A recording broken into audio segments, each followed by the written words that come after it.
Hi folks, welcome back to Opes Golden. In the last video, we did a prove it and break it for Grafana. And now, from those lessons, we're going to see about hardening our environment. Let's look at the architecture and see what it will end up looking like so that we all have an understanding of what we're building. So what we're doing here is that we'll be installing HAProxy so that it sits on top of Grafana.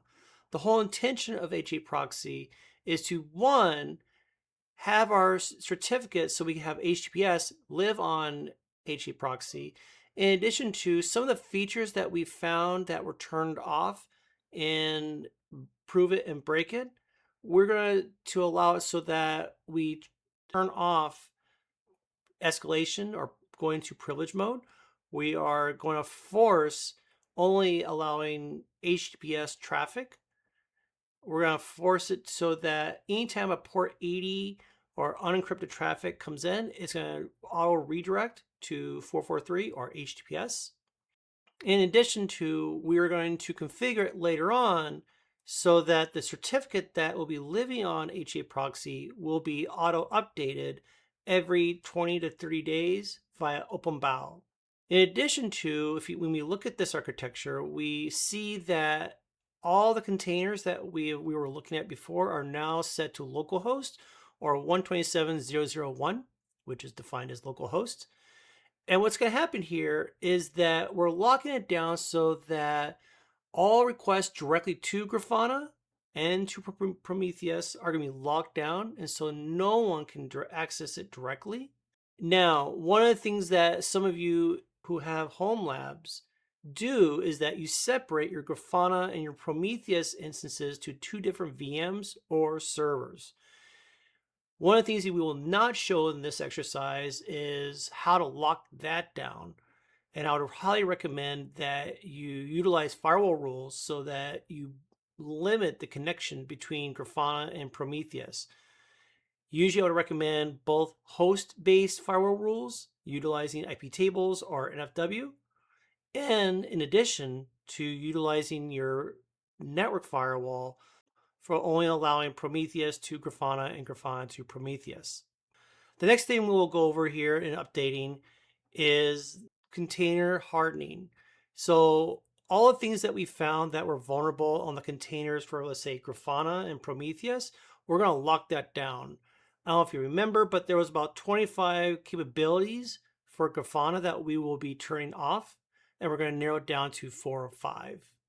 In addition to, we're going to limit the resources that will be utilized for the container. Before we had it wide open.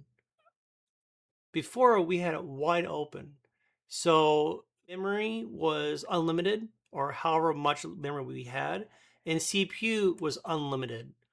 You can utilize the full usage of your CPU. The goal here now is to lock that down and put down your minimum requirement and what is the top of your memory usage. In addition to how much of a CPU do you want to utilize? For example, if you have 2 CPUs, you only want to use one, you put down utilizing one CPU, and how much utilization do you want to utilize for that CPU? We can narrow it down to maybe a quarter or 0.25. So the next thing that we see here at the very bottom is OpenBAO, or our secret manager. We're going to be utilizing that for 3 options. We're going to utilize it for our KV v2, which is our secrets management and rotation. So we're going to utilize the KV v2 engine. We're going to store it onto our OpenBAO secrets manager. So now let's move forward and start working on hardening our first vulnerability. So now let's look at our first vulnerability, which is a very simple one, which is changing our admin password from a weak password to a more complex password. So the first thing we're going to do is to focus on Grafana and look at the vulnerabilities that we found with Prove It and Break It and see about fixing some of those vulnerabilities. The first vulnerability that we found was the weak password for admin. And so let's look at working on that and change that up. Should be a simple fix. The first thing we need to do is back up the configuration so that if something were to happen, we can come back to our vanilla state. So again, we're going to do a copy from our monitoring.env, our environment file, and we're going to copy it into the same location but ending with .backup and then the date and see what we get. And there is our backup file that we just created. So we can clear this up and move forward. So what we're saying here is that we're utilizing OpenSSL and we're going to be generating about 48 bytes of random data and it encodes it as a base 64. And we're basically identifying with utilizing alphanumeric and special characters. And we're identifying that we're going to take the first 32 characters from whatever's left. The echo is meant to print out what the password could be. So we can utilize this new password for our local Grafana login. So in this case, it would be admin and then this long alphanumeric password. This is just local. This does not affect your Authentik credential or Authentik AK admin. So be sure to save this password because you'll need this at least for break glass in your home lab.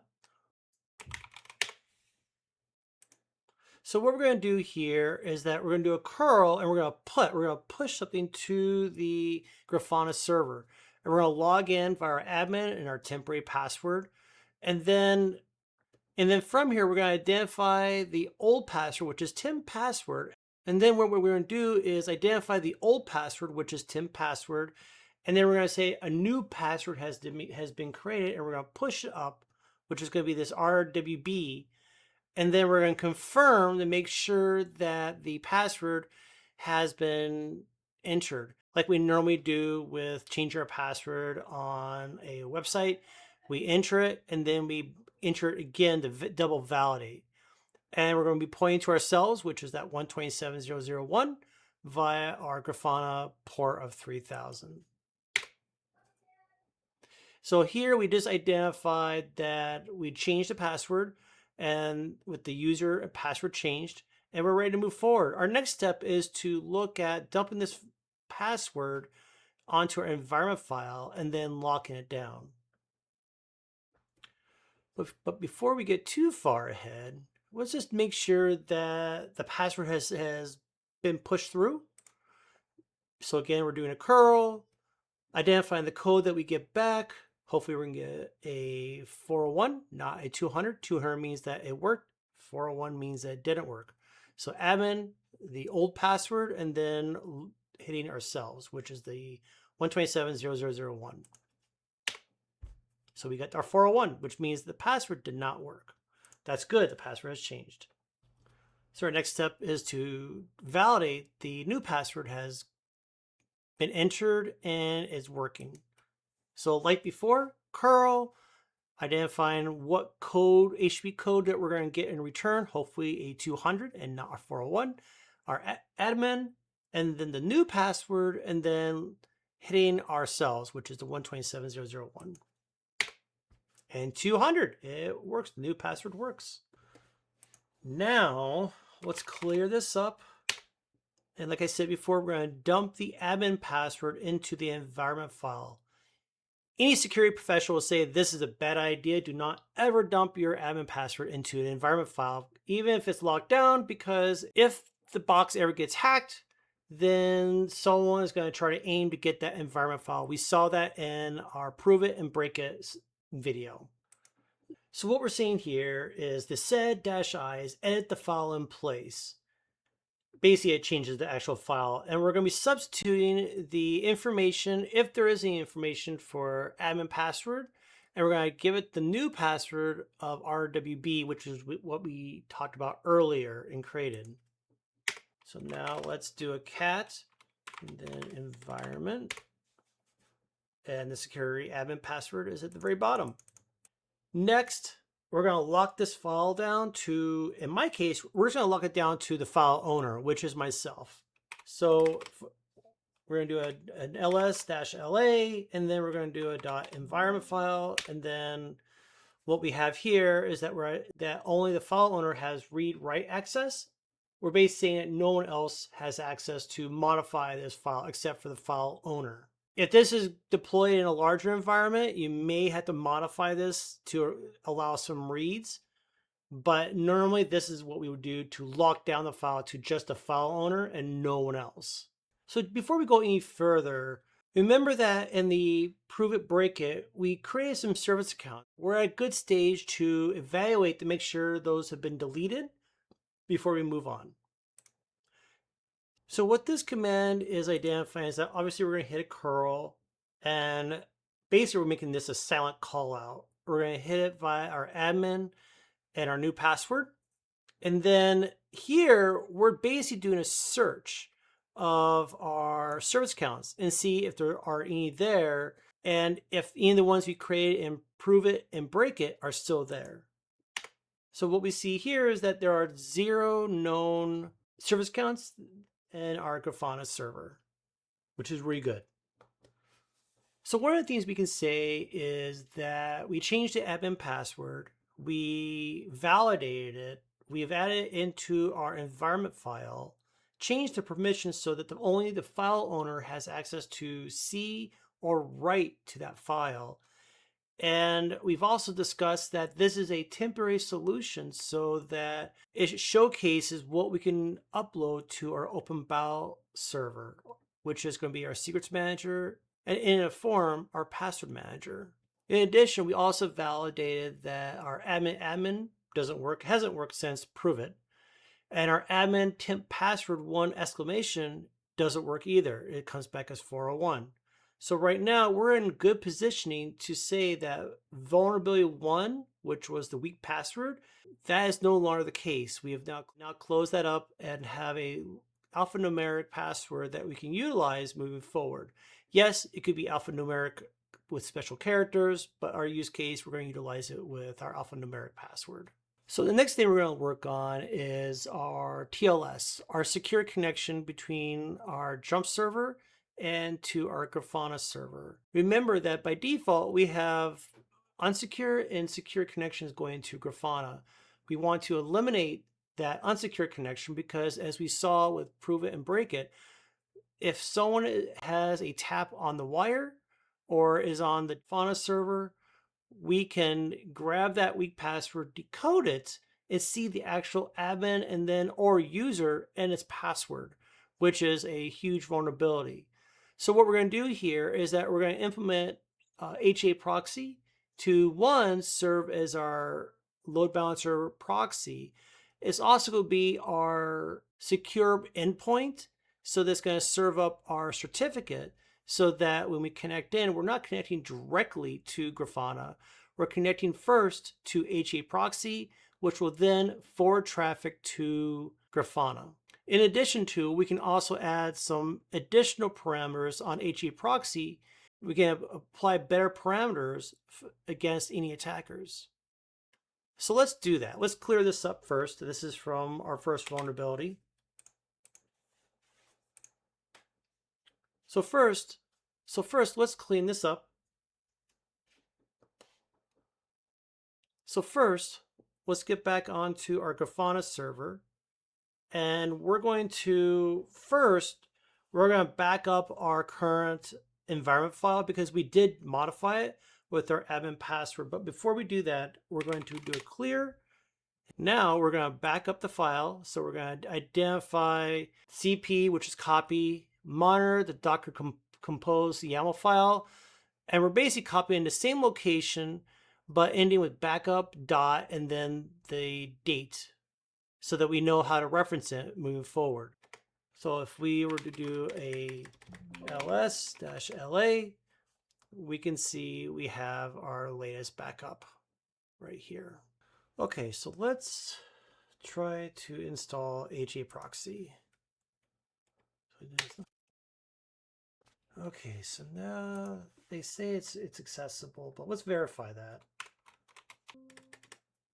Okay, it says install, but let's verify that. User has been HAProxy-v. So now we need to create a certificate for our HAProxy. Now later on we will update this so that we will create a certificate and store it in OpenBAO. But for right now, let's just create a new one and just add it to our HAProxy just so that we can have TLS enabled and we have HTTPS set. So what we're doing here is that we're making a new directory in our etc or etc folder, HAProxy, and search. This is where we're going to dump our certificate in. Okay, next we're going to create a new certificate. So what this command does is basically utilize OpenSSL. You're going to create a new certificate, generate as a self-signed cert because I don't have a wildcard certificate in my home lab, so I'm just going to use a self-signed cert. We're also identifying with the dash notes that we don't want to encrypt the key with a passphrase. We just want to utilize it and move forward. The certificate is valid for 365 days. We're basically generating a new 2048-bit RSA private key. We are saving the private key in temp/Grafana PIM. We're storing it in /temp and giving the private key Grafana-key. And we're going to spit out a file or a Grafana cert.pim file into /temp. And then from here, once we get to the subject, we're basically identifying fields in the certificate identity fields. These are things that if you open up a certificate, whether you go to Google or you go to any other website that has security or has HTTPS, you'll see the subject heading or fields in that certificate. So let's enter. So we just create our certificate. So now we need to combine the certificate file and the private key file into a single PEM file. So here we are identifying both the PEM files that we created earlier, and then we're going to dump it into etc. HAProxy certs grafana.pem. This is the dump of combining the certificate and the key. So the next thing we're going to do is lock down that, just like we did with the environment file, we're going to lock down that certificate so that only the owner of that file can open it. So we're doing a kmod, changing the permissions of 600. Remember 600 is our read write for the owner. We're identifying the location of the file. And then once that's completed, we're going to be going and showing the actual permissions of that file once it's completed.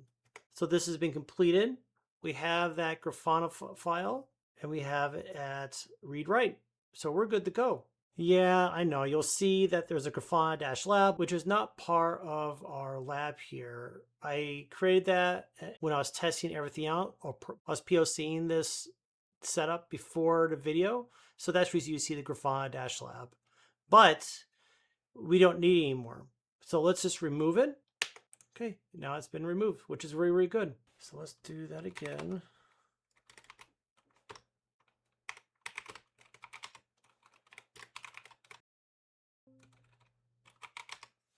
Oh, it's still there. Oh.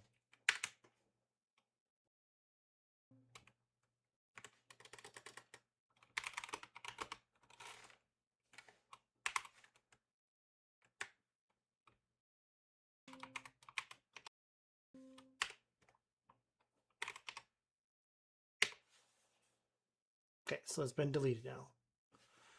Let's double check our work. Yep, it's gone.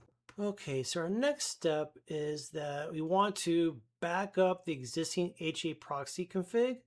The original, when you download it, it has a default HAProxy, which is basically vanilla. We're going to be modifying that file, so let's back it up before we move forward.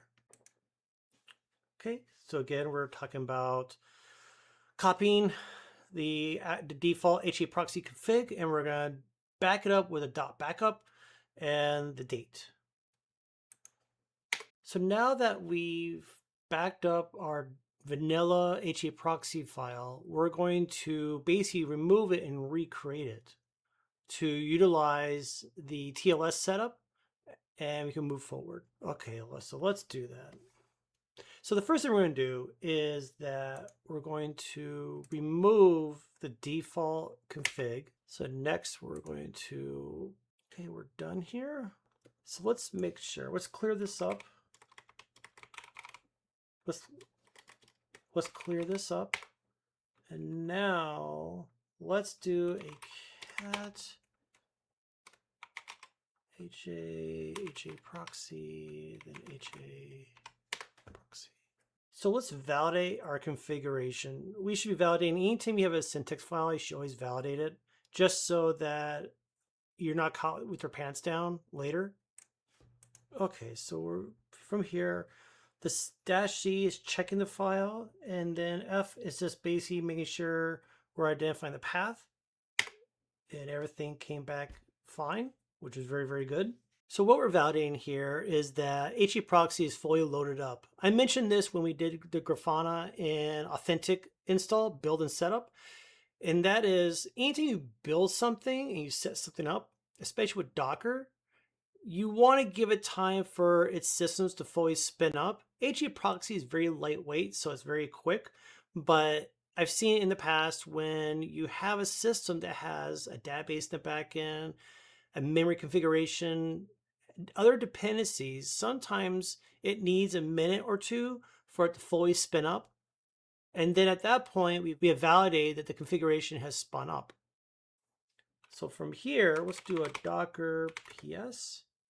So next, we want to validate that now that the config has spun up and we validate that it's still active, let's double check to make sure that HAProxy is listening on via port 80 and 443. We never want to assume, it was just validate. So here we're doing we're basically doing a socket statistics, and we're basically showing the TCP connections only. We're showing what ports are being used, and we're narrowing it down to just showing HAProxy, which is what the grep is for. Didn't show it. So I didn't display port 80 or 443. Let's reload it and make sure that the config has been pulled. So again, we're going to reload our HAProxy, and we're going to rerun the same command we did before, and only focusing on HAProxy. Okay, so here we go. So we see that we're listing on from everywhere for 443 and port 80. So we validated everything is working as it should. It looks like that the config, when we first spun this up, the new config that we loaded may not have been pulled. So in this case, we reloaded it and it pulled the config. So next, we're going to do a lookup and see if the local host is listening or at least responding to itself via port 443 or HTTPS. Hopefully we can get a 200. We got 302. So when we look at this, my first instinct was like, oh my goodness, there's a redirect happening once we first hit the front end. But what's happening here is that we're hitting this page, even though it's on HTTPS, we're getting redirected to the login page because that's considered a redirect. Okay, that explains that. So let's test that out. So I'm theorizing that the reason we got the 302 is because we're getting redirected to the login page, even though we're traversing via HTTPS. So if that is true, we do another curl and we do a slash the URI, which is going to be /login.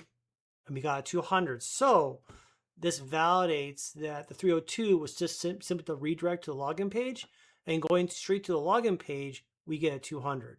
So next, let's just validate that we got rid of the HTTP. What heck, let's do this. We'll hit, so we see the redirect, even though it's the HTTP and it's /login, we're getting that redirect. So let's get rid of the login. And same thing, we're getting that redirect. So it's redirecting to the HTTPS, and knowing that, it's probably going to get that redirect to that login page. So now that we've seen that, let's remember that part about the headers. We're going to come back to that now. So we're going to do, again, a lookup to self. And we're going to validate and see what our configuration is for strict transport, the MIME. We're just going to basically see what options have been turned on for this website via the HAProxy config. So as you can tell here, everything that we set is still there from the HAProxy config. Okay, so now that we've checked everything, let's go to our jump box. So now that we configured everything, we should be able to go to our jump box. We should be able to hit the HAProxy via HTTPS, and we should be getting a 200 from our jump box. No longer on the Grafana box, now on the jump box. So again, we're going to hit it straight from the IP of our Grafana box. And we're going to hit the HAProxy with HTTPS with our login page.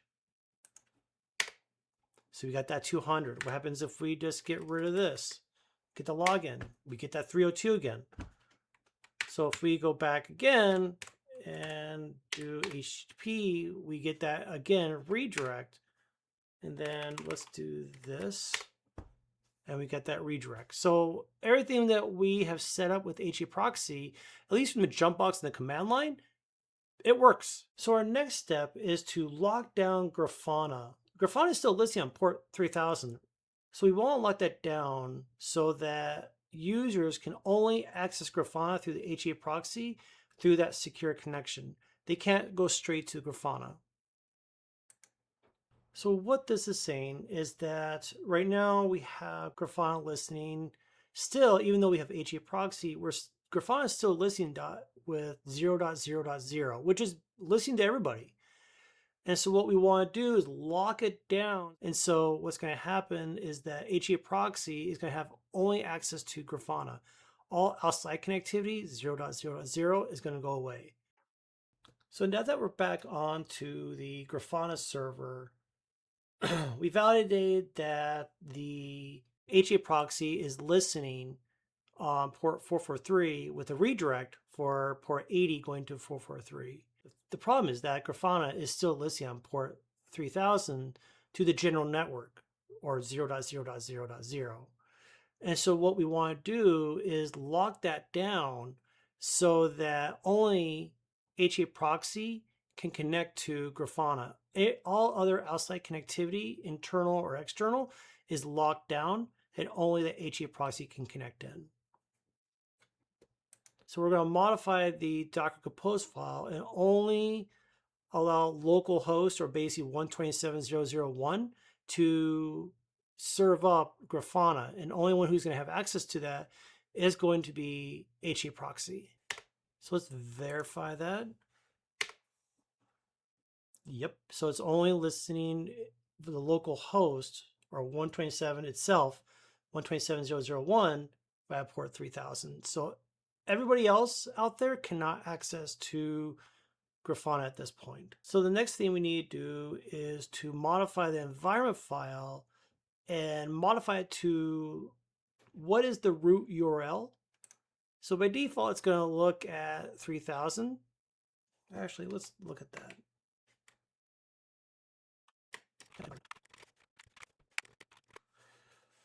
Okay, so right here we see that our root URL is still pointing to Grafana via port 3000. And since Grafana is only listening via the local host, or 127.0.0.1, we want to change this value. So we want to change this value and get rid of the 3000 and only have it at HTTPS. So again, we're going to modify the environment file, modify the server root URL, and identify the new HAProxy that's serving up, which is going to be the HTTPS and then the IP. And now we're going to verify that. Yep. So you'll see the root URL has been updated, or if you want to do it differently, you can do environment. And then you're going to see this right here. So our next goal, let's clear this out and let's reload Grafana with the new settings that we've placed out with HAProxy. Remember, we modified that environment file, so we want to reload everything. Because remember, the Docker Compose file is going to be pointing at that environment file. So, and since the environment file has been updated, we need to reload Grafana since it's a container. We need to reload it. Okay, it has been restarted. So let's do that 60 seconds. One of the things we'll see here is we're not just recreating, we're doing a force recreate from ground up. We don't want to do a light recreate or rebuild. We want to recreate from scratch. The data will still be there, but we want to reload that container from scratch. Okay, it's done. So let's do Docker PS and about a minute ago. So everything Grafana we reloaded Grafana and it's listing on port 443 now.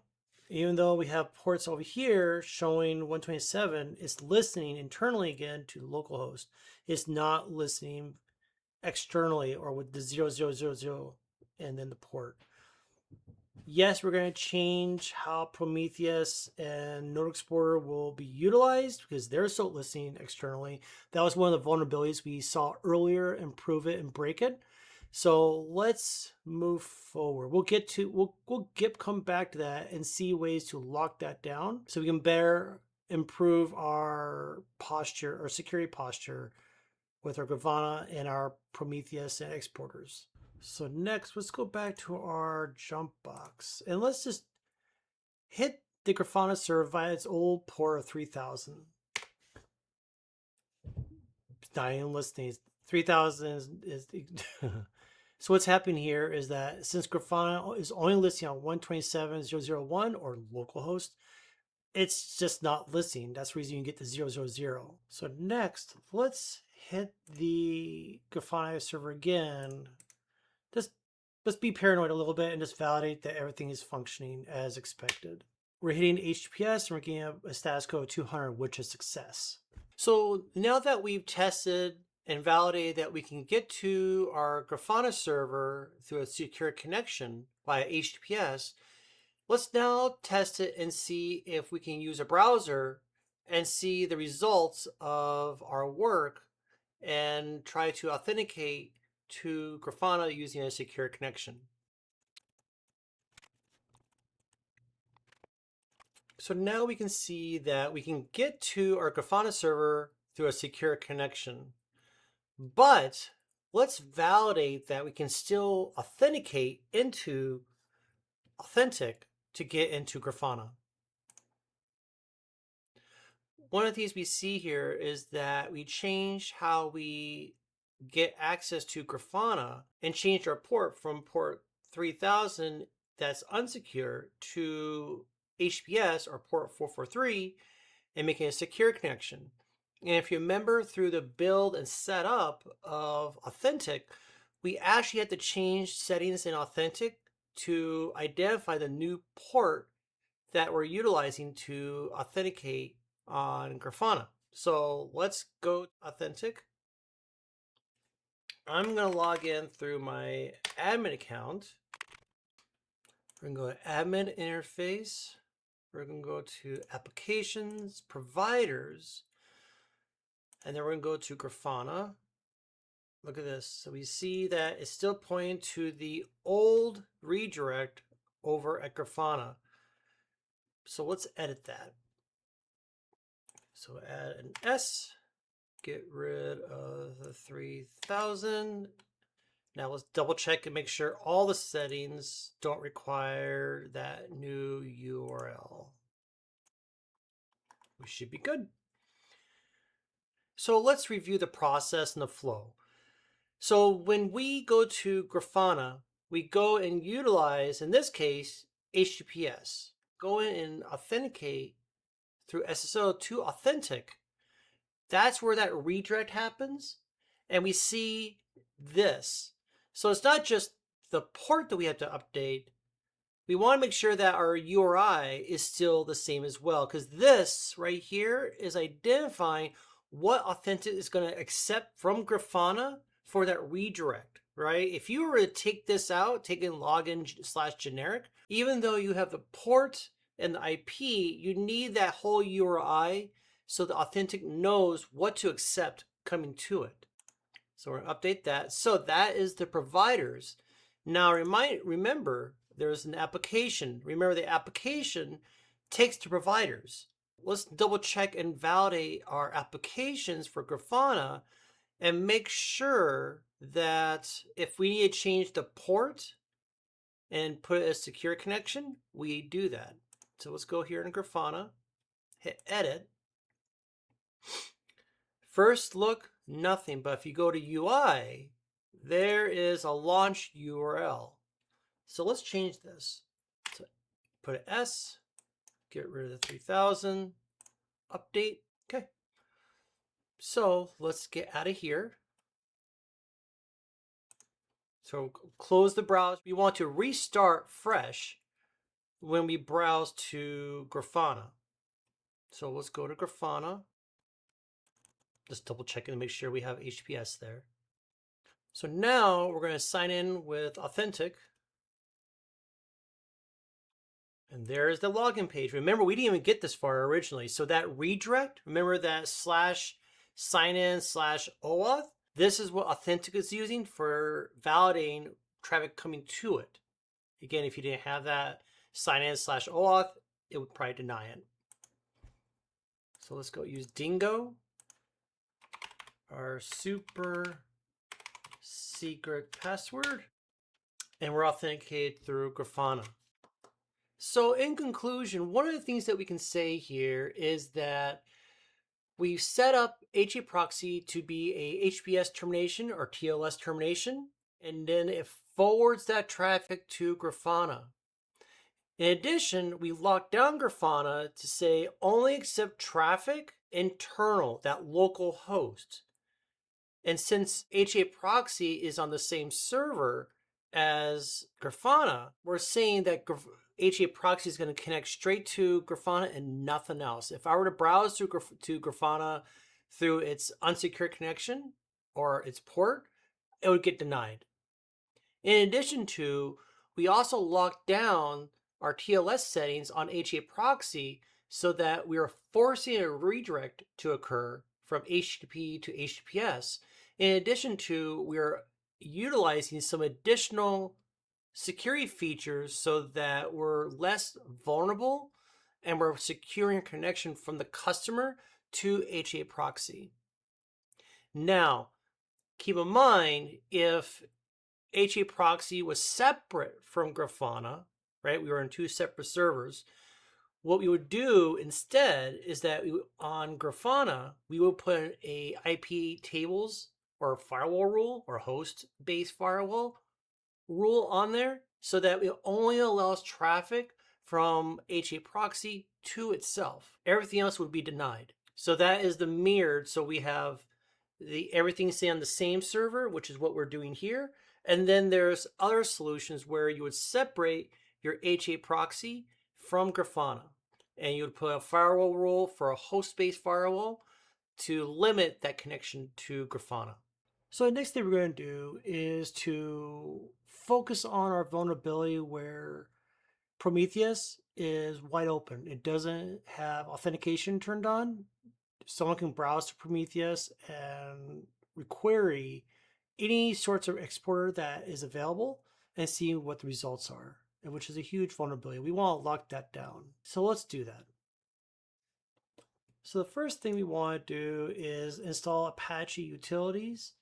So let's look at generating a one-way hash so that instead of displaying a plain text password that is easy to read, let's create a hash that you actually have to decode to actually see the admin and then the actual password thereafter. So that's the reason we want to utilize Apache utilities, because HTPassword is on there. We want to utilize that for our Prometheus password. Okay, we're going to create a 32-byte password. That's going to have 24 characters, and we want to echo out that password so we can see it. So what we want to do, again, is take this plain text password that we just created, and we want to apply HTPass onto it so that we encode the password or in this case, admin and password, so that is you have to decode it down the road. So basically, Prometheus is going to store the hash and not the plain text password, because storing as a plain text password is a huge vulnerability. We don't want to do that. So let's encode it and call it good. So here is our encoded username and password. So now that we have the hash, let's store that into our environment file instead of the actual plain text password. Well, actually, there is no password in there because Prometheus by default doesn't have a password associated to it. So we have to add it into our environment file. So we're echoing, and then we're basically forwarding the password into our environment file. Okay, that's done. So we want to do cat environment, and our Prometheus password is at the very bottom.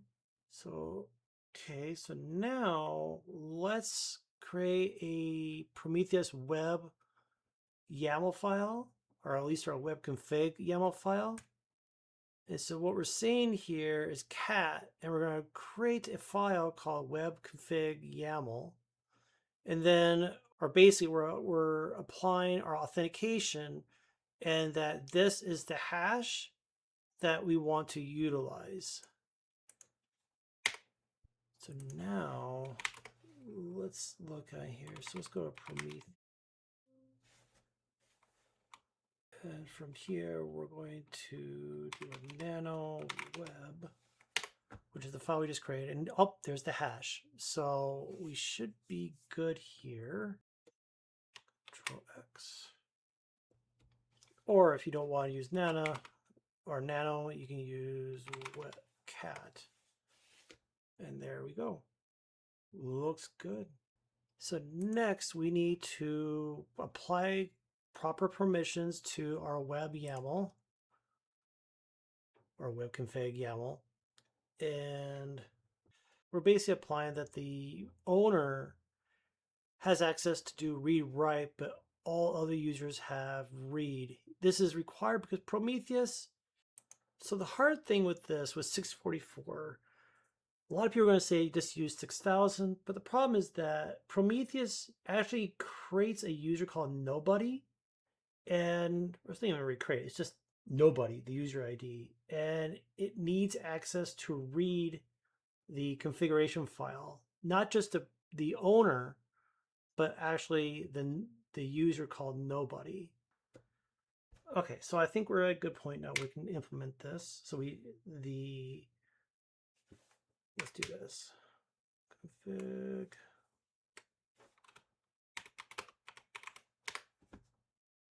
So we identified the owner of the app can do read write, but everyone else only has read to a file or a hash that is only one way. It cannot be decoded. Again, unless you have a very simple password or you have like a quantum computer that is going to decrypt it, but then you have bigger things to worry about than that. Okay, so we're at a point now. Let's just clear up what we have here so we can start fresh.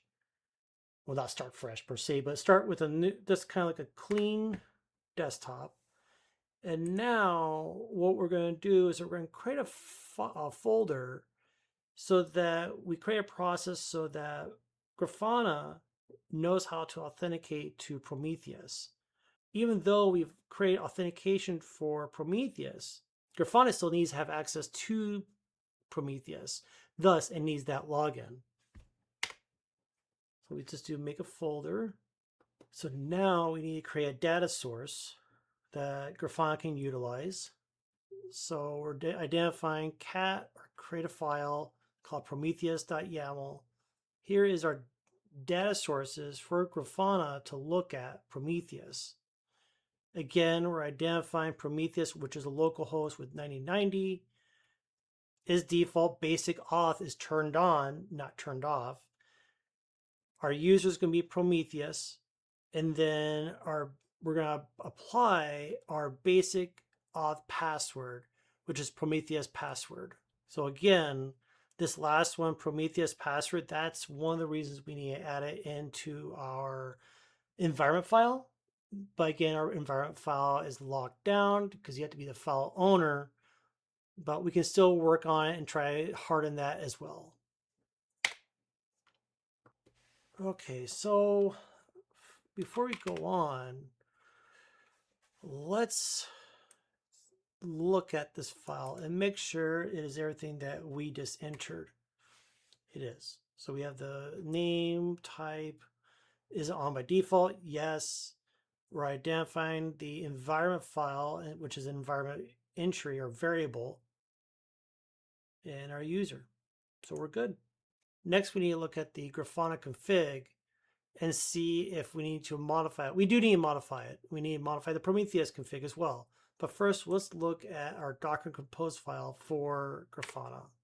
Okay, so I think we're at a good point here. So our next step, even though we locked down Grafana to only be accessible via local hosts, we're going to do the same for Prometheus. Again, this is a home lab. If it was in a real environment, you probably would separate your Grafana and your Prometheus server or containers completely from different servers. So you would probably have to create a firewall rule like IP tables and FW and just create your rules so that only Grafana has direct access to Prometheus. But for now, we're just going to modify our Docker Compose file and basically say that, just like we did with Grafana, that we're locking it down to just local hosts, which is going to be 9090. Everything else, like remember we had that 0.0.0.0, that's going away. Everyone in the network will not have direct access to Prometheus, just the local hosts. So next, let's validate that 9090. So we locked it down to just the local host. There's no longer a wide open dash or 0.0. The zeros basically a wide open. That's gone away, and now we just have the local host. So now let's look at that Docker Compose. And yep. So we've identified our Prometheus local, but now we need to modify our Prometheus volume so that we need to change this so we point to our new web config YAML file or web. And we need to point to it so that we have the updated configuration for authentication to be utilized.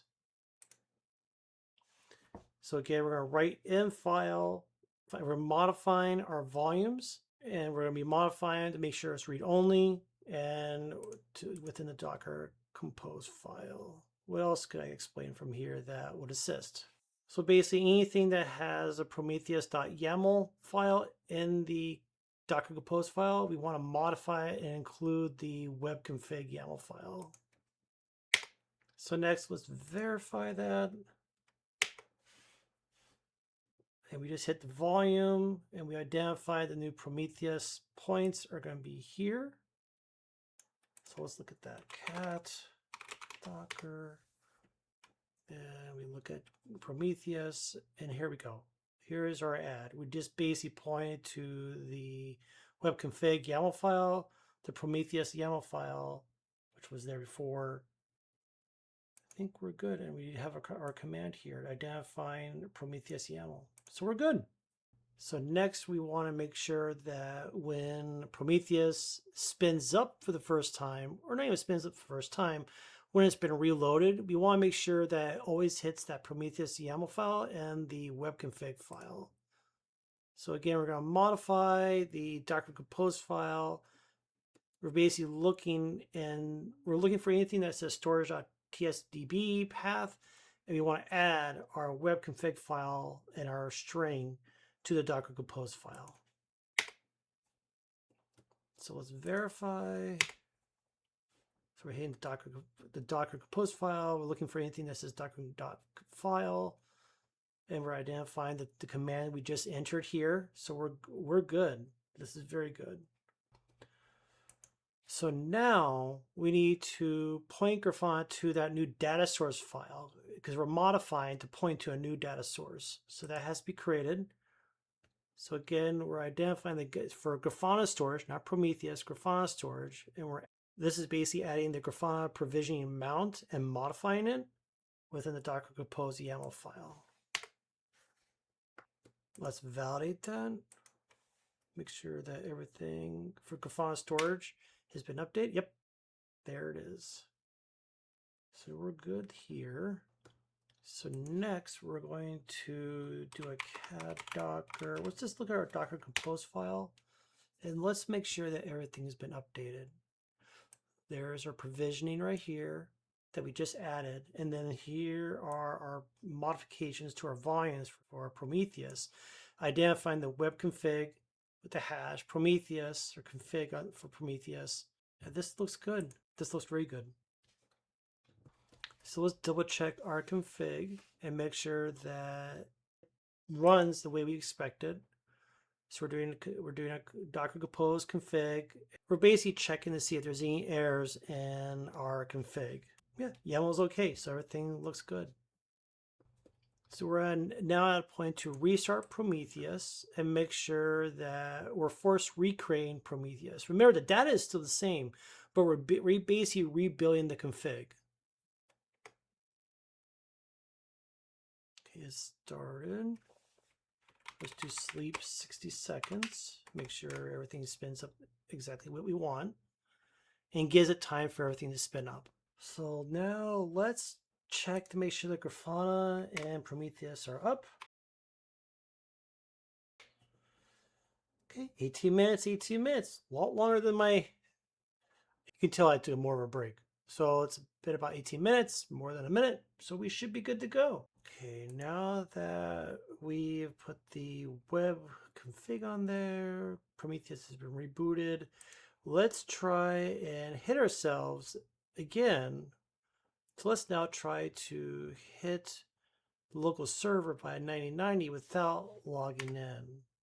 401, which is very good. This is what we want. If authentication was turned off, we would have gone to 200. Okay, so now, actually, let's clear this up.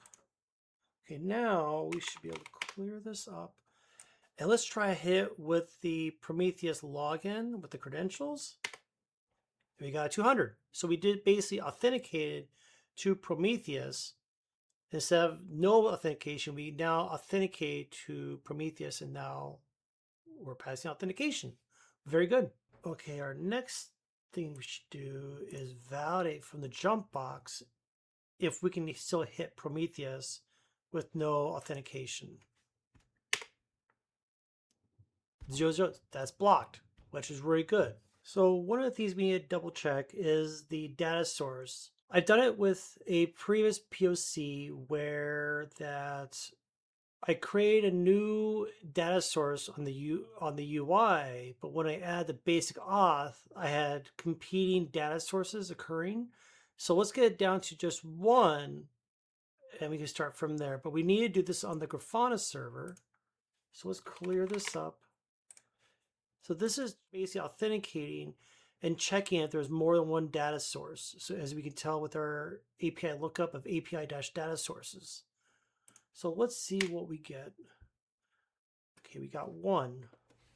So in a lot of cases, when we have home labs, we have an existing data source that we build upon. But one of the things I have found out is that when you base your authentication, you create a new data source. And at that point, you have competing data sources.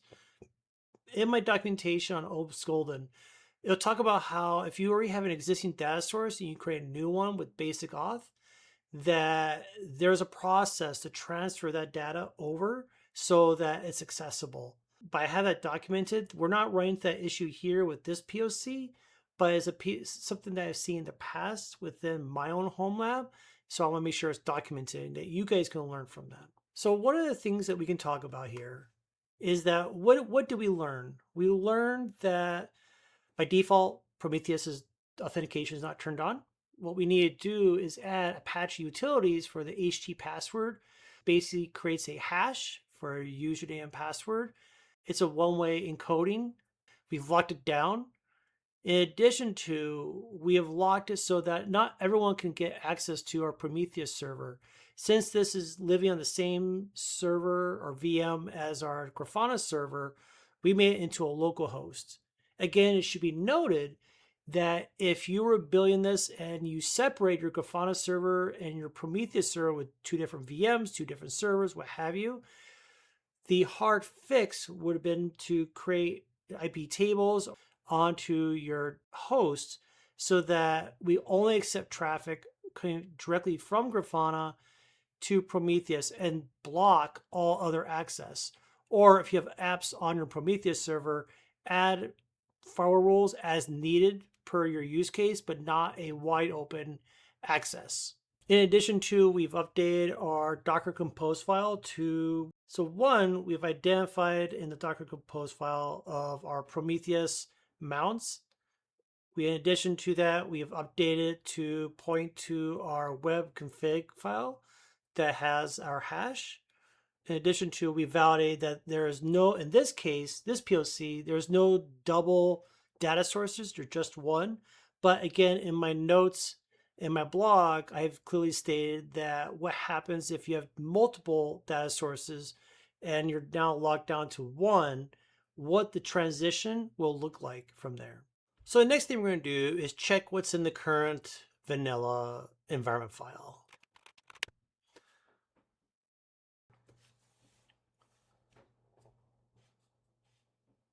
So one of the things that we're going to do here, now that we have our admin password change as more complex, you're going to see something here that I normally don't recommend, but in phase 4, when we talk about pushing our secrets into a secrets manager, such as OpenBAO, we can also push our admin password onto OpenBAO as well. And we can pull that password as needed. So for this use case, I'm going to be dumping my admin password into our environment. I'm going to be dumping our admin password into our environment file. And then later in the phases, we're going to be seeing me push that information up to OpenBAO. And then moving forward, that password 1, we need to store that password into our password manager. And 2, it will be uploaded and if we can pull from in our OpenBAO environment. What we see here is that we're going to be doing an echo, basically calling up this command and pushing it into our environment file. So think of it like doing a nano or a VI, open up the file and pasting our admin password into the file itself. Now, if we were to do a cat, we would see that we have our admin password there now. Once again, I don't normally recommend this style, but for our use case, we're already planning to upload our secret into our secrets manager with OpenBAO. Might as well dump our admin password up there as well. So now let's look at changing the permissions of our environment file.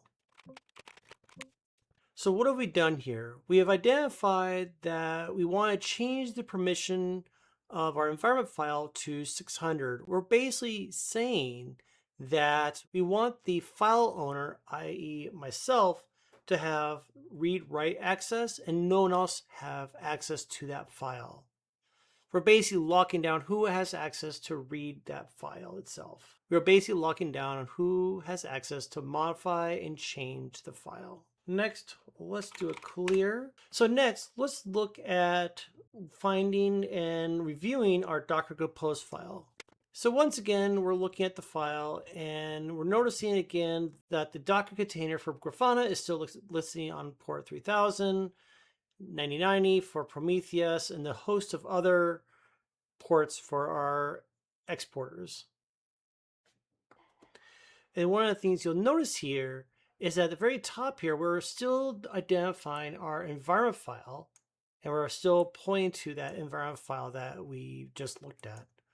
Again, we can change this down the road. We can put it into /opt or put into another folder that is more locked down. But for right now, for this use case, we're going to continue using our .environment file and under /monitoring. So let's scroll down.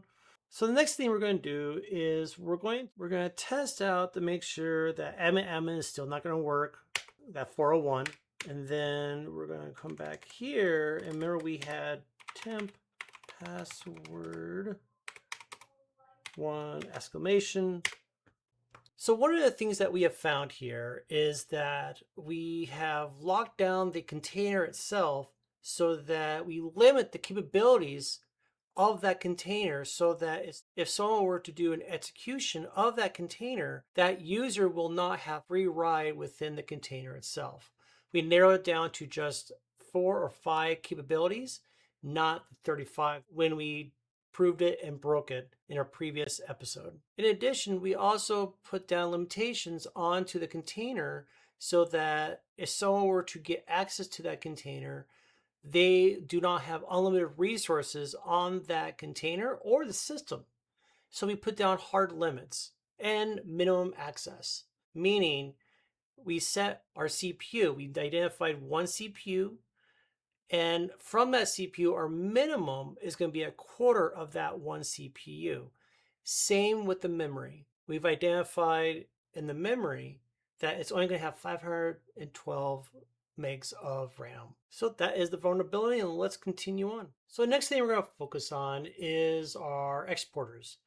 Right now, anyone can browse to our exporters, whether it be cAdvisor, Node Exporter, or Black Box. Each of those exporters collects different information. So what we want to do is that we want to narrow the access of those exporters. And our exercise here, again, those exporters are on the same VM as Prometheus and Grafana. At the very end of this fix, I'll talk about how you could lock this down if you separated your exporters from Prometheus and Grafana, which again will probably make use of a host-based firewall and a network firewall. To do a breakdown, cAdvisor is collecting container configs. Blackbox is enabling srifts or lookups across your VLANs and external. These are things that we are concerned about. Don't want just anyone accessing those exporters. We saw in the Prove It and Break It episode that those collect a number of information. If they are wide open, then you're leaving yourself a huge hole and allowing attackers to see your infrastructure and to gather more information so that they can do more recon of your infrastructure and find ways to jump to other servers that are less secure and or mess with your exporter so it points to an external source that it shouldn't. And in some cases, you point to an external source. That external source could have a virus, a worm, malware, what have you. So we want to make sure that we narrow down the accessibility of those exporters. So the first thing we want to do is to do a backup of our Docker Compose file for Grafana and all of our exporters. So again, we're going to do a copy from our Docker Compose file to another Docker Compose file, .backup and to date. Yep, there they are. Our next step is to remove the ports from our Docker Compose file of our exporters. So see a cat. We're going to modify our file and keep our existing Docker Compose file, but what's going to be modified from this is going to be our not Prometheus and not Grafana. As you can tell here, is still pointing to localhost. What we're going to do here is that we're eliminating the ports that were in Node Exporter, cAdvisor, and Blackbox.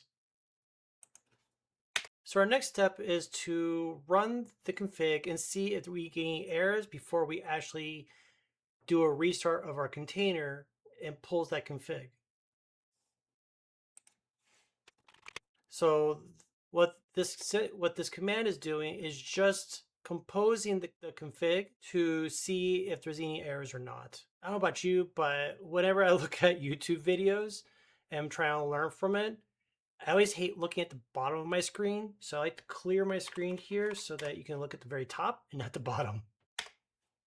So we just validate that it compiles correctly and it's ready to be used.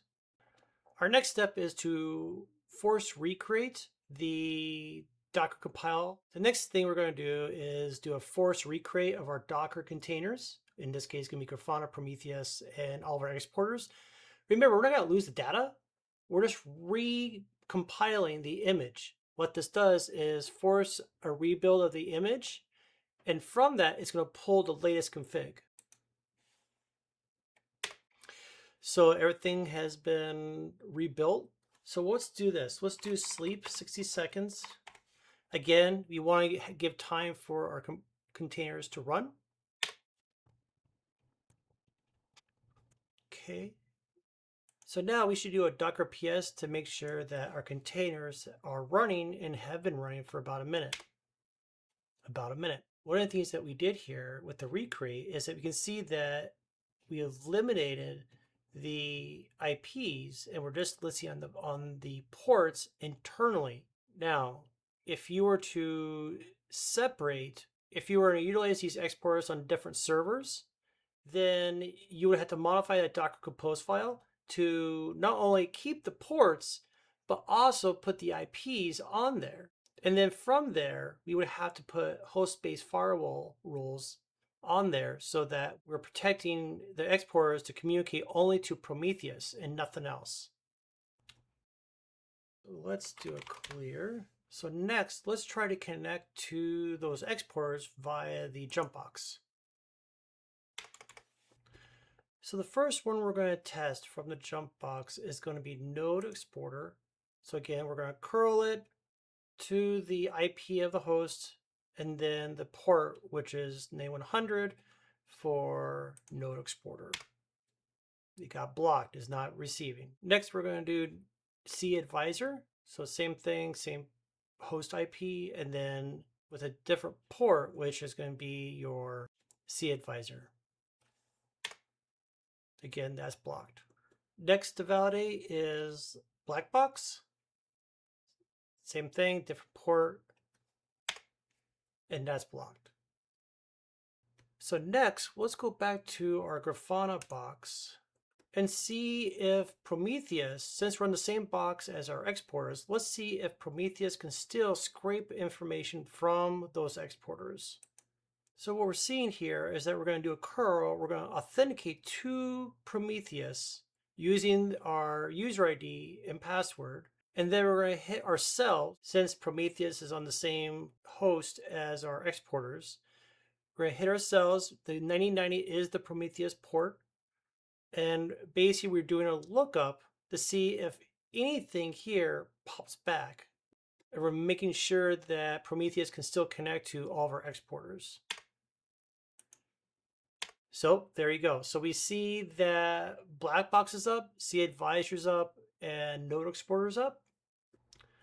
So basically what we're validating here, and something you may have caught, is that Prometheus shows down. The reason it shows down is that Prometheus looks at itself and realizes that it needs basic authentication to log in. So that is something that we need to troubleshoot, which is fun. So the question is, where do we modify so that we make sure that Prometheus can look at itself and validate that it's operational? So first, let's look at our Prometheus YAML file. And we validate that we're saying scrape the configs from Prometheus, but nowhere in here does it say to authenticate, which means that there'll be a denial. So before we get too wild, let's back up our Prometheus config just in case. It's always safe to be a little bit paranoid. Next, we're going to clear this, and next we're going to nano to the Prometheus config. So next, what we're going to do here is that we're going to do enter. So what we're doing here is to identify basic auth in our scrape file for Prometheus to utilize the username and the password so that at least Prometheus knows how to authenticate to itself so that it can pull and scrape data from itself. So next, let's save this. And now let's compile the YAML file and make sure that everything compiles as it should. So again, we're going to do our silent compiling, and if everything pops up fine, we're going to say YAML's okay. YAML's okay. So that's good. So next, now that we compiled our config, let's rerun the Docker Compose file for only Prometheus. Not the whole thing, just Prometheus. So restarted Prometheus, and now let's do a sleep 60 seconds and see what we get. Now let's do a Docker PS and make sure about status fit about a minute ago. So that's good. If the compile would have failed, this has definitely been running for about a minute or two. Yep, it's been running for about a minute. So now let's look to make sure. Actually, let's just clear this. And now let's go back and make sure that, just like we did before, make sure that everything comes back is up from Prometheus when it looks at itself. So what we have found here is that we've taken away the ability for users or anybody to get access directly to the exporters. Now, again, it should be noted that this is all in the same host. If this was on another server or the exporters were on another server, we would have to modify the config to add the IP and the port that you want to use. And then from there, you should put down an IP tables. You need to put down a host-based firewall rule to allow only access between the exporter and to Prometheus. We found a good Easter egg and something that we forgot to do, which was, even though we have basic auth on our Prometheus, we forgot to add it into our Prometheus YAML file to say you have to authenticate to yourself to pull or scrape additional data from itself. It's kind of weird. You would expect it to be able to scrape itself regardless, but since we created that basic auth, you have to go into Prometheus config and modify it to add the basic auth. So that's a good Easter egg that we found there. And so one of the things that we could definitely say is that we have locked it down so that no one should have direct access to our exporters. So we've locked that down and only made it accessible via the local host, since Prometheus and the exporters are living on the same VM. So the next vulnerability we're going to aim for is our secrets and our passwords.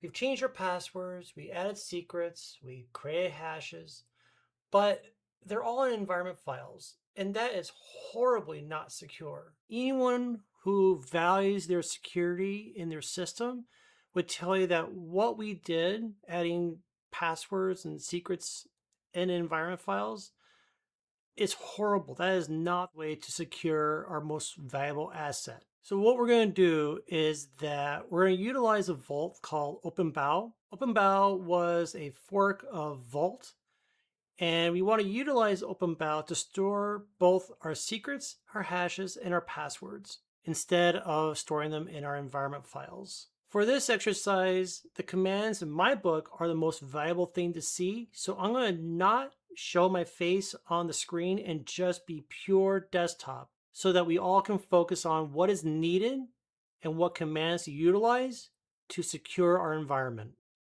So the first thing we want to do is test out to see if Grafana can access OpenBAO. Remember earlier, OpenBAO is sitting in a different network altogether. So we want to make sure that we can connect to it. So what we're doing here is saying that we want to do a curl and connect to OpenBAO with this IP address with this default port of 82,000. Will we get anything? 0.0.0, which means that it's blocked. So that's HTTPS. What happens if we just do HTTP? Okay, that's blocked as well.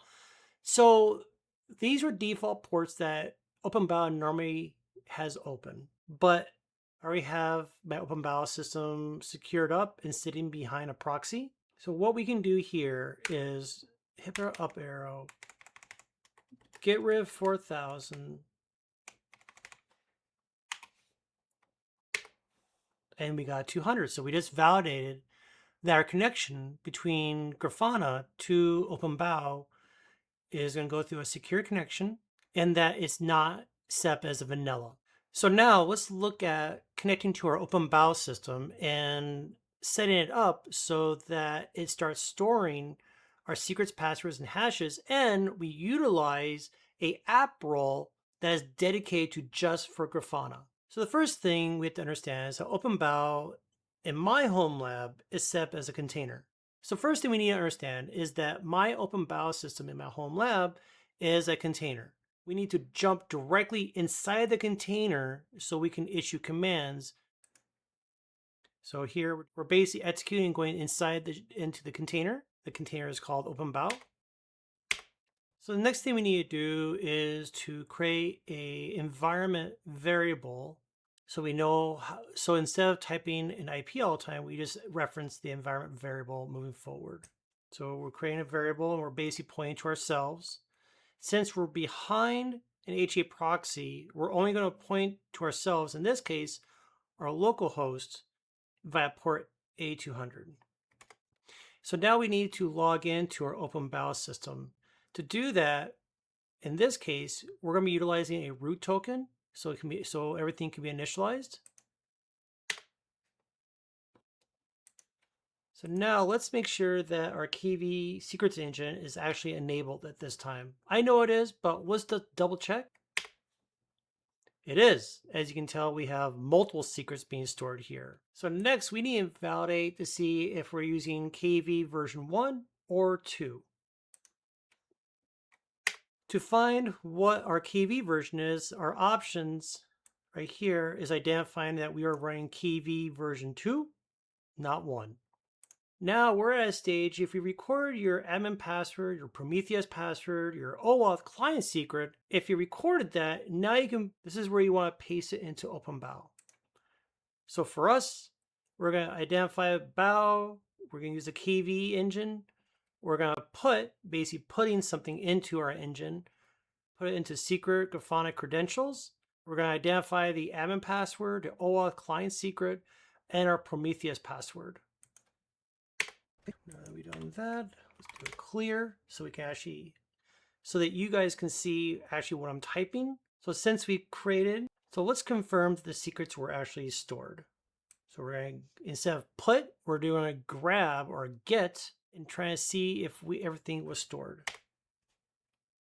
Well, it's been stored. There's your data.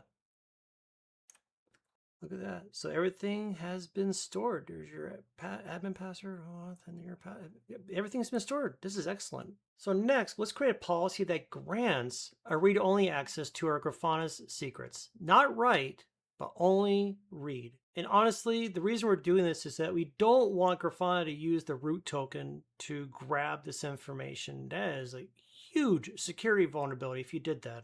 It also allows it so that the policy can only read its own secret, nothing else.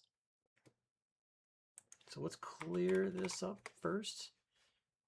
And then we're going to, so we're creating a policy called Grafana policy that it can read anything under that secret data Grafana and nothing else. So you'll note here that you'll see that /data is required for KV version 2. So let's validate that the policy has actually been created. Okay, did I type it in wrong? Okay, there it is. So there is your secret and the data that's required for KV engine 2. Oh, that is weird. Okay, so we can do a clear. So we validated that the policy is there. So now we're going to enable app role auth for this scenario. So app roles for OpenBAO or Vault is a method so that it allows machines to authenticate to OpenBAO without a human typing a token, which would be very long and very tedious. So instead, in this case, Grafana will use a role ID and a secret ID to get a temporary token. So this is enabling our app role in case it hasn't already been enabled. So this is basically saying that app role has already been enabled. And as you saw earlier, that I already used my existing OpenBAO for different use cases in my home lab. So again, app role is already enabled. But if you were spinning up OpenBAO for the first time, or you had a vanilla OpenBAO, you would have to enable app role to utilize it. So now that we know the app role is enabled, let's create a Grafana app role. So what we're doing here is that we're basically creating a machine identity for Grafana. What this is saying, so in our case, we're saying that the token will expire in an hour.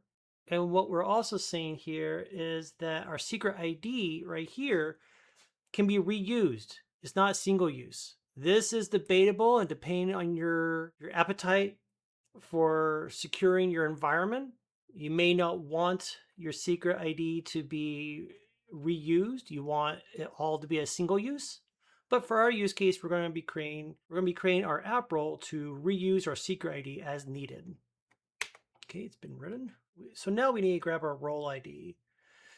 Think of a role ID kind of like a username for the app role. It's not a secret. It actually identifies which role we're going to be utilizing. And this is, remember, this is going to be a dedicated role for our Grafana instance. Our role ID is going to be this long alphanumeric line right here. So now we're going to generate a new secret ID.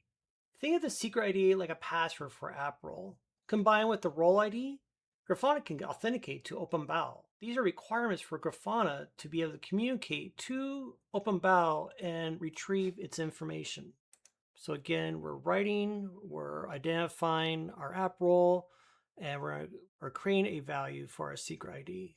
So now that we have our role ID and our secret ID, let's test it and make sure if we put those two together, so now let's test out the role ID and the secret ID and see if we get a token with the correct policy.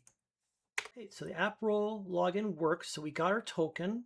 The token has our policy and it is only good for 1 hour. So that's good. So now let's confirm if our token can actually access the Grafana credentials. So again, we're creating our environment variable and we're going to grab the credentials of Grafana. Yeah, there's the admin, OAuth, and client secret. So now we can actually exit out of our OpenBAO container directly. So exit. And now we're back onto the host. And we're going to clear it.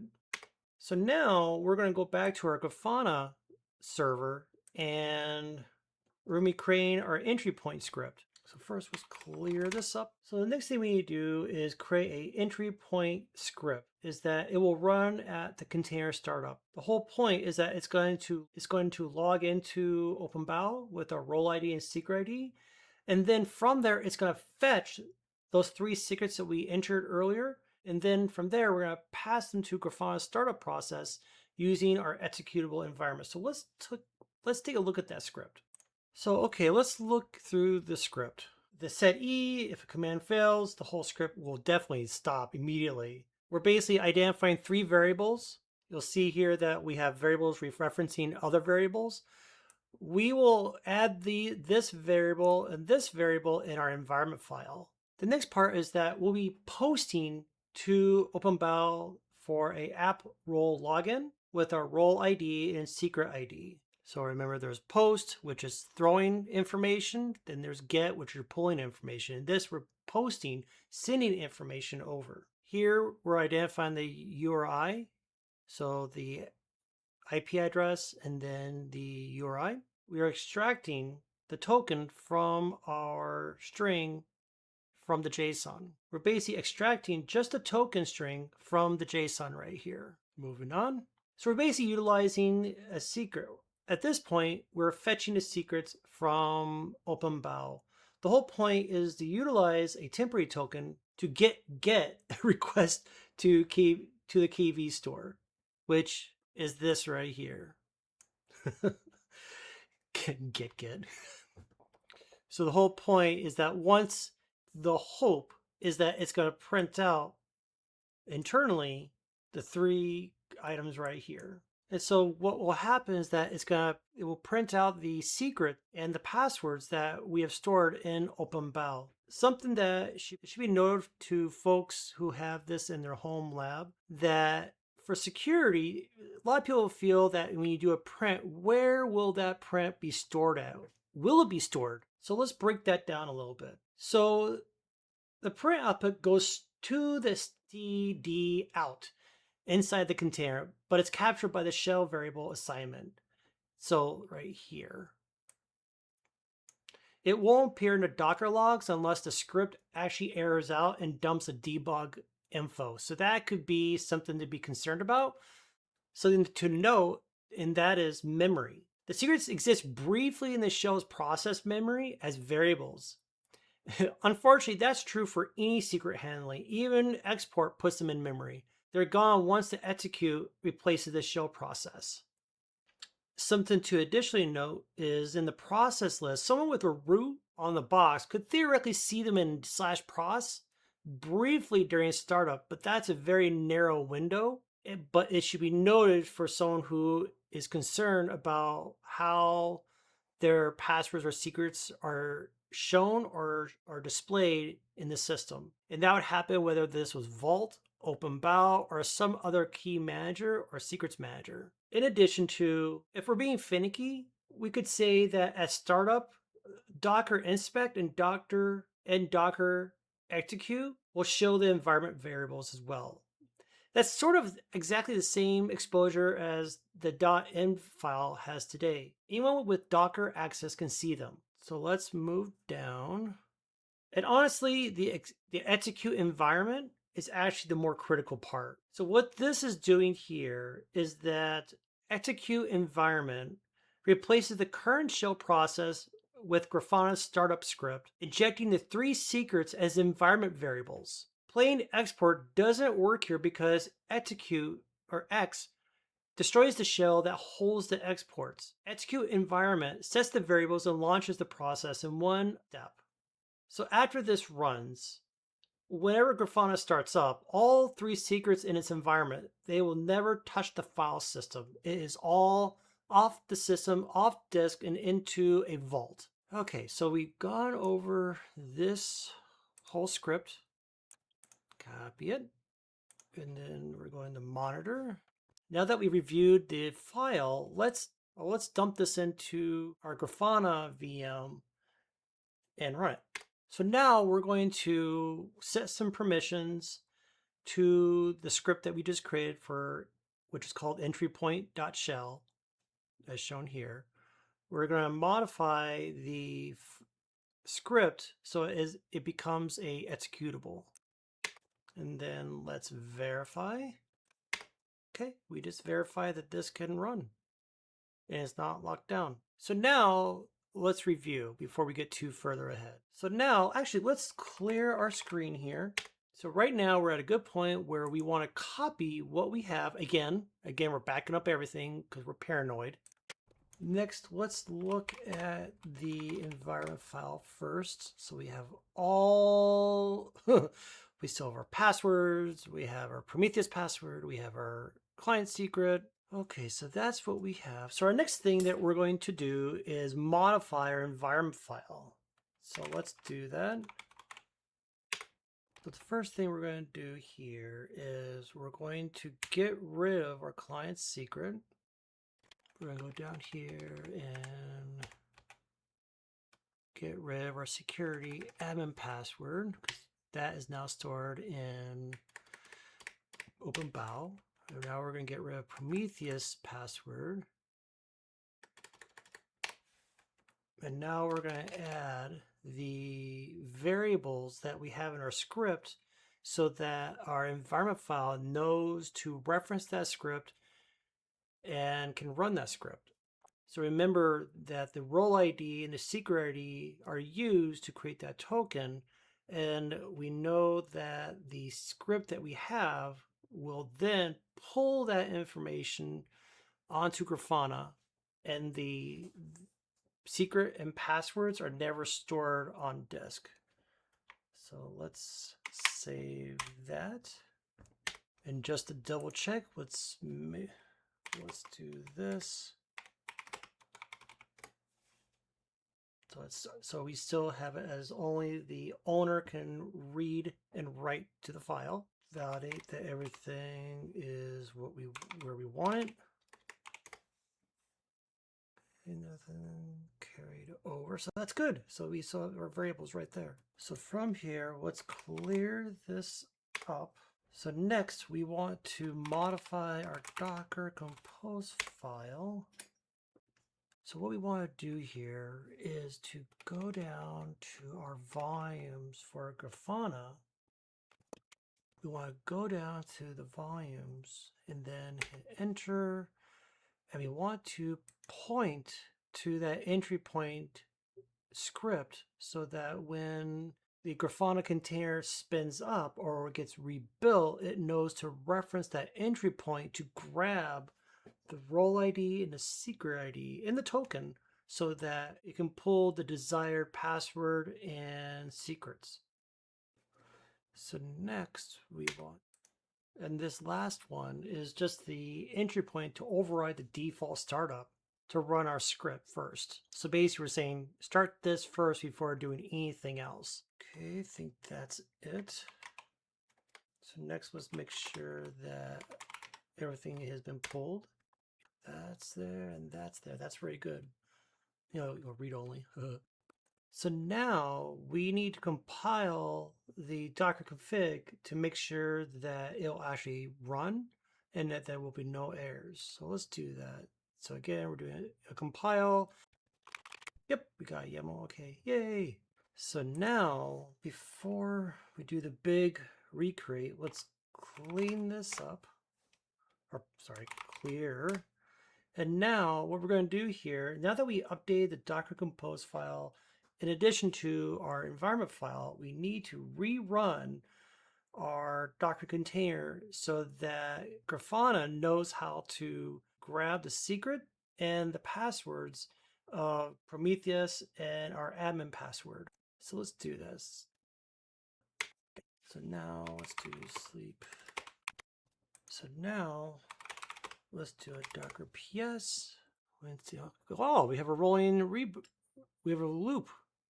So every 9 seconds, it's been restarting. So the container has been restarting the entire time. Okay, good troubleshooting scenario. So let's clear this up. And now let's look at the logs for Grafana. It shows the last 20 entries. Oh. Okay, so it's rebooting because it cannot find Python 3. So it's looping because it can't find Python.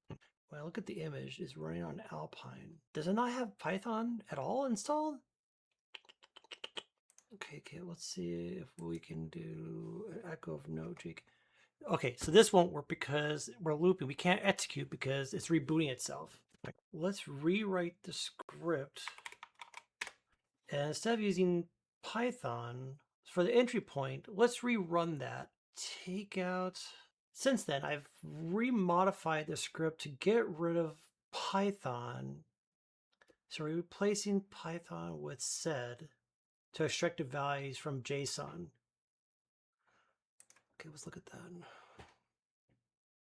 Okay, so now let's double check our work. So -LA and entry point. Okay, so it's still executable, so that capped over. So let's force or recreate our Grafana, and now let's sleep on it for 60 seconds. Okay, so now we're back, and so it's been, okay, so now it's been 60 seconds. Let's do a Docker PS grep Grafana. Okay, so it's been up about 3 minutes. So that's good. It's not having a rolling reboot like we saw before. That's good signs. Very good signs. Okay, so this says 3 minutes, 4 minutes. And now let's look at our Docker logs in Grafana. Okay, so it has, oh, look at that. So I grab so look at that. Look at that. Oh man. So there is the passwords is start out. So the good thing now that we're looking at the logs is that you'll see here that the security admin password was fetched and that is start out, which is very good. Because remember, we don't have security admin password in our environment file anymore. Yeah, so it's not there anymore. It's utilizing the role ID and the secret ID. Very good. Very, very good. We're double checking our work here. Okay, so let's clear this up. And now let's try to authenticate to Grafana via our curl to ourselves. We got 200. Good. So next, let's go on to our jump server. And let's test out if everything is functional via curl. Okay, we got 200, which is good. It means we hit HAProxy and we got in. Very, very, very good. So next, we've validated that Grafana, we can curl to Grafana. We've validated that we can go get to Grafana externally from our jump box. So now let's see, there's that second thing we need to think about. The Prometheus server from the Grafana server, which is the same server. So we're going to curl, we're going to hit the admin. We're going to query Prometheus through the Grafana data source proxy. If it returns, that's good. It means the Prometheus password worked and that the fetch from Prometheus to OpenBAO is working. All right, so let's test this out. Oh, so look at that, status, success. Yes, that is a beaut. So this is very good. So what we're saying here with this success is that Grafana is querying Prometheus and is successfully using the password from OpenBAO. Oh, this is awesome. Okay, so we did this earlier, but let's just be paranoid. Okay, we're going to do a grep. We're going to look at the environment file, and we're going to look for anything with a password or secret. All right, so it's only referencing the BAO secret, which is very, very good. So this is excellent. So one of the things that we can say here is that we closed up some of the vulnerabilities and breaks that we found in the previous video. And in addition, we have pushed our passwords and secrets to a vault, or in our case, OpenBAO, that will act as our password manager and our secrets manager. I'm going to stop this video now because I have a feeling that this is going to be a long video once I start editing. And so if there's anything that's missing, I will create a second video that is outside of my release calendar, which is usually Wednesdays. So until then, I wish you luck, stay paranoid, double validate everything, and I look forward to seeing you in the next episode.